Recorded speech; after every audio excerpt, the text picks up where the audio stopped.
হযরতে জাফরকে যখন দাফন কাফন করে রাখা হলো, রাতের বেলায় আবু উবাইদা তিনি স্বপ্নে দেখেন হযরতে জাফর জান্নাতে আল্লাহ রাব্বুল আলামিনের আকাশে ঘুরে বেড়াইতেছেন। সুবহানাল্লাহ।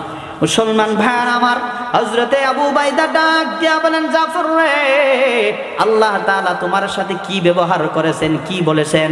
হযরতে জাফর আল্লাহ রাব্বুল আলামিনের সেই সাহাবী, সেই বান্দার কাছে ডাক দিয়া বলেন, আবু উবাইদার কাছে, ও আবু উবাইদা, আল্লাহ তাআলা আমার শাহাদাতে খুশি হয়েছেন এবং রব আমাকে ডাক দিয়া বলছেন, জাফর রে, তুমি আমি রবের কাছে কি চাও? হযরত জাফর ডাক দিয়া বলেন, রব্বুল আলামিন কিচ্ছু চাই না, একটা দাবি, জীবনে শেষবারের মতো তুমি আমারে আরেকবার পাঠায়া দাও দুনিয়ায়, আরেকবার যদি জমিনে যেতে পারি গো, তোমার দিন কামিয়াব করার জন্য, প্রতিষ্ঠিত করার জন্য আমি জাফর আরেকবার